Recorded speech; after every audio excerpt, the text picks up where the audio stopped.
GM on the sidelines, it was up to Mopar and Ford to provide the excitement of the stock classes. No worries, they were up to the task. Now, the racers decided to see how far they could push the envelope with this factory experimental thing. In our 64 FX car, we moved the front wheels forward, I think it was 4 inches, and the rear wheels forward 4 inches. For 65, we decided that we'd go up just a little bit more radical. So we moved the front wheels forward 10 inches and moved the rear wheels forward 15. They brought NHRA in to show them what our next factory experimental car would be, and they went away and just, no way, no way. But despite NHRA's reluctance, the Go Fast Genie was way out of the bottle by now, and there was no putting him back in. There were certain teams around the country that were going to have the altered wheelbase cars. Ford and Mercury were doing it too. The Hemi was back this year, making the Mopars the dominant door slammers. Ford immediately countered with a real ringer. The single overhead cam engine, aka the sock motor, or just the cammer, was never going to be an assembly line power plant, but it worked pretty well on the drag strip. Ford and Mercury would build several Cammer Falcons, Comets, and Mustangs for the '65 season, but not for Ronnie Sox and Buddy Martin. When we read the contract, we had agreed verbally that it was going to be 2 personal cars, one for Ronnie, one for myself. Well, the contract read 1 personal car. And of course, told Fran there might be times when Ronnie and I wanted to go somewhere different, Ronnie and I talked about it, and we said, it needs to be 2 cars, or we just can't do this. And Fran said, well, we can't do 2 cars. We can only do 1 car.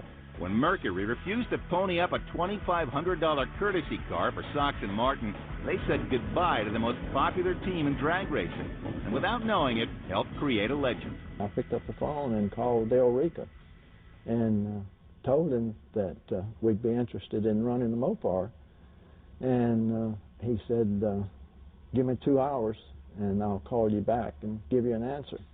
And he called me back in 2 hours and said, get on a plane, come to Detroit. And that's how it started with Mopar. When this deal went down, those famous red, white, and blue colors switched to Plymouth, and Sox and Martin became drag racing's A-team. All through the radical 65 and 66 seasons, the FX cars continued to blow people's minds, from Englishtown to Pomona. Amid all the smoke and fire of the AFXers, though, SuperStock was still the mother of all fender flapper drag racing. Those Saturday night run-what-you-brung match bashes were still the bread and butter for what had now become a large group of touring professional drag racers. 3,000 pounds heads up, first man to the finish line. There were a lot of tracks figured out this 3,000 pounds heads up to put the spectators in. Match racing meant traveling all over the United States and working 8-day weeks. This soon proved to be a grind, even for these young guys who lived to race. If you left home Thursday, you might not get into bed before Saturday or Sunday. I mean, we didn't care. You slept in the truck, riding down the road, or whatever. By the end of 1967, Sox and Martin and more than a dozen other door slammer teams were the most popular people in drag racing. This coast-to-coast match racing had given them a personal connection with their fans that other racers just didn't have. They knew that when they came in and paid their $4 or $5, whatever it was to get in back then, that they could walk right up to the car and the truck. They weren't going to be sitting in the stands looking 300 feet away to see, what we were doing. They could walk right up there and look at the cars and talk to us, and that's what we liked, and that's what they liked. In 1963, the top stock eliminators were turning 13-second ETs, and they looked a lot like the cars in the parking lots.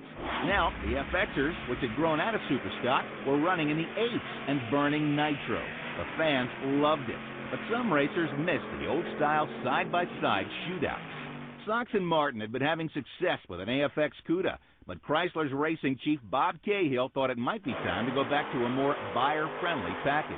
Bob Cahill, who was heading up the program at that time, called Landon himself in and sat down, and he said, we just didn't sell a lot of fuel Barracudas this year. What can we do to get back to who we are, what we sell, what we represent? The answer was this car, the 1968 Hemi Barracuda. Hearst was contracted by Chrysler to build about 70 darts and about 70 CUDAs, and the reason why it was an outside company such as Hearst is because they were sticking the massive Hemi into the small A body, so they just figured it'd be better just to have an outside firm do it. So what we have here then is a car that was built strictly purpose-built for drag racing, for SuperStock racing. Car ran a 10:20 in the quarter mile, and you know, back in '74, those were stout numbers.